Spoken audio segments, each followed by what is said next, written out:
You're listening to Sip and Grow the podcast, the show where we taste awesome, delicious wines while having unfiltered conversations about our passions, experiences, struggles, entrepreneurship, and life. My name is Nicole Di Pasquale, and I'm a wine enthusiast just trying to pursue her passions and dreams while taking you on the journey with me, one episode at a time. My ultimate goal is to not only bring you wine knowledge and value, but also inspire you to enjoy your process and journey in pursuing your passions and dreams. Because guess what? The person you become while enduring the process is more important. So sit back, grab a glass, and let's sip and grow together.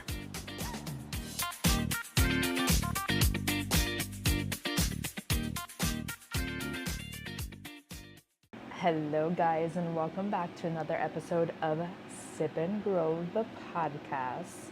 Today is a very, very special episode because it's my 100th episode. I really wanted to get balloons or something, but I did not have the time, but it's okay. We have a special wine today, and I just want to take a moment to express gratitude because 100 episodes, that is a huge milestone. I remember 3 years ago, or 3 or 4 years ago, because back in 2021 I always said I was gonna a couple more than 4 years ago, but whatever. And when I had the whole idea of bringing a podcast on, and then I kind of just brought that to fruition a couple of years later in 2023, I knew I was doing something big and scary, and that takes time and dedication and work and consistency. And the fact that I'm here filming my 100th episode, I'm just super grateful that I'm able to continue doing this, and I really want to continue providing valuable information, hopefully, and also just bringing fun and my personality into it, and just continue to elevate and take the podcast to the next levels that I want to take it to, which I know with time and work and effort and putting in the consistency to it, I will get it to where I want to get it to. But everything takes time, and I'm just grateful to be able to continue doing this and bringing these episodes for you guys. So thank you for always tuning in and watching. And I know that wine is something that I'm passionate about, and having conversations and growing as a human, and, being better because of, experiences, conversations, and doing this, because I have grown a lot doing this. I'm just grateful that I have the opportunity to continue doing this in order to do better, be better, and take myself to the next level, and hopefully inspire others to do what they want to do for fun. So anyways, with that said and done, I have brought to you, I decided, since I started my podcast in a vineyard in California, where I worked and harvested on a vineyard that was solely dedicated to Pinot Noir grapes, I said, why not bring for my 100th episode a Pinot Noir from somewhere else? And that's exactly what I did. I brought you a Pinot Noir from, drumroll please, Italy, in an area called Valle D'Aosta. So Valle D'Aosta, I've actually visited that place. It's kind of like the Aspen of Italy. There's other areas too, of course, that are just the same, but this one specifically, which I've spoke about it in a previous episode that I did with Dakota, because I did review another wine from there with an indigenous grape from that area. But I did that episode with her this year, actually. I don't remember the episode number, but this one specifically is from that same area, and it's a Pinot Noir, and I got this at Italy. It cost me about, I think, $43.99. Let me cross check that because we want to make sure. Yeah, $43.99. And this area in Valle D'Aosta is actually located in like the northwestern part of Italy. So it is basically sitting on the Western Alps and it's bordering France and Switzerland. So it's a really, really special, beautiful area. If you're super into like mountains and snow, I highly recommend you going there in December. That's when I went and it was a dream. And if you're a big avid skier, they do have, I mean, you're going to be skiing the Western Alps. So I didn't do it when I went just because that time we didn't plan to do that. We were just there for a couple of days, but I definitely want to go back and do that someday. But that area to me is very special because it has like the perfect climate environment to cultivate grapes. And it's a very, very small viticultural area, but it's very like rich and beautiful wines come from that area in Valle D'Aosta. So this specific producer is called, which I hope I'm saying it correctly, Grosjean. Grosjean is the last name of the family that owns this vineyard and winery. They have been around so we're gonna go back to the 16th century. This family is originally French, and in the 16th century, they actually migrated from France to Italy because, well, it's obviously Valle d'Aosta is right there, it's on the border, but in the 16th century, when the plague hit, their family left France to go to Italy and kind of settled in Valle d'Aosta. So in Valle d'Aosta, they were a very hardworking family, and over, the years, they accumulated a good portion of land. And then in the 60s, in 1960, is when the grandfather was like, we should start making something here.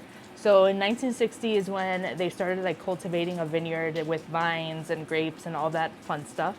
And ever since then, they've dedicated their land to being fully organic, hand harvesting everything, which this area in Italy, you can only hand harvest because everything is on a steep slope. So no machines or anything could technically like go through there.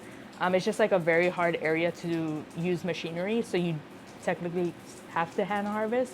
But that's why so many great wines come from here, because everything is really, really made super naturally. And depending on the vineyard, of course, like you had to have an organic certification to be considered organic. But for the most part, they are organic, and they have been since they opened up. And now the third generation of the family is running the vineyard and the winery, and they have like, I think it's like 5 brothers, and then they have cousins involved in there as well. But I feel like this one's gonna taste amazing just because knowing the environment and the climate of that area, I feel like Pinot Noir grapes will thrive there, or they thrive there. And I love the fact that they're very dedicated to not only being fully organic, but also using sustainable practices and really trying to do everything in a way that benefits the environment and is overall better for everyone, right? So we're gonna go ahead and try this one. My hand's a little wet from the bottle. There we go. All right. We're gonna put this over here. Dude, when I went to that, I really loved that vacation. That vacation was a dream.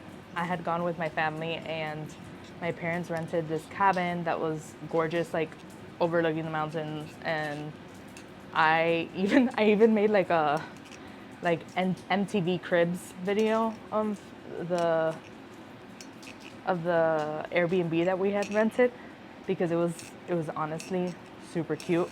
I love the kitchen had like this little fireplace situation, and I don't know, every room was just very magical. And Italy is Italy. If you know, you know. No, I love Italy and the culture and the food and the wine. It's 10 out of 10. But this one, again, I got at for $43.99.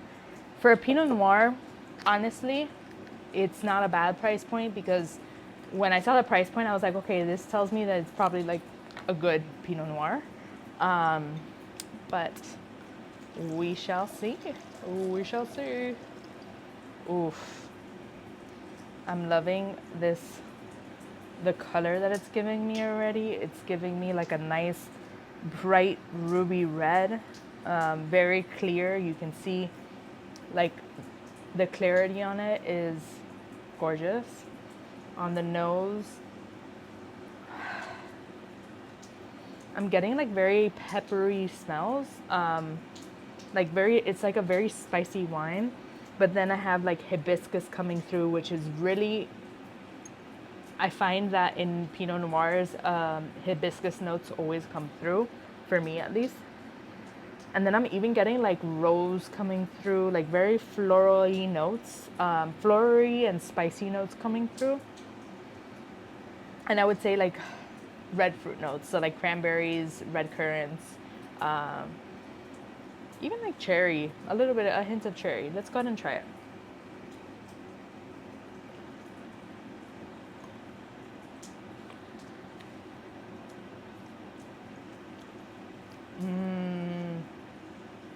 Okay, so immediately it's on the medium bodied side.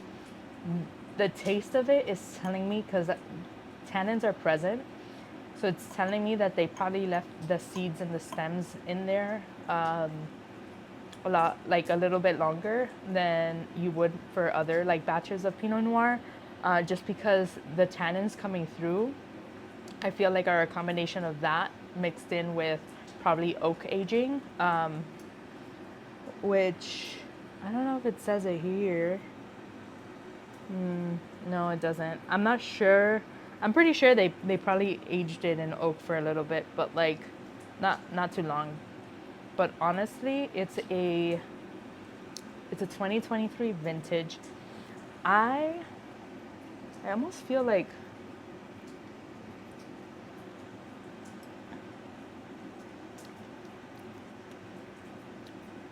it's more on like the drier tannic side of things. So if you like a wine that's a little bit more on the tannic side, this one would be for you. I really like it because I don't mind tannins. But with Pinot Noir, you can either get like a very juicy, fresh Pinot Noir, or you can get one that's a little bit more, but has a little bit more body to it and is almost like lingers in your tongue and then goes down. This is that Pinot Noir. I really like it. Is it my favorite Pinot Noir? No, but I think it's a very solid Pinot Noir. It's definitely,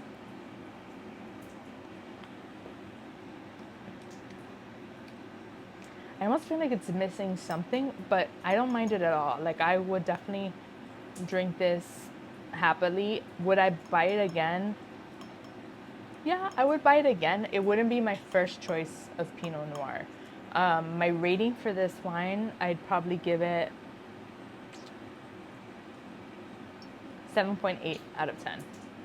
I think it's nice. It lingers on your tongue a little bit, then goes down, and it's medium bodied, very high on the red fruit notes, and I would say it's more heavier than a typical Pinot Noir, but it's not like full bodied. It's medium body.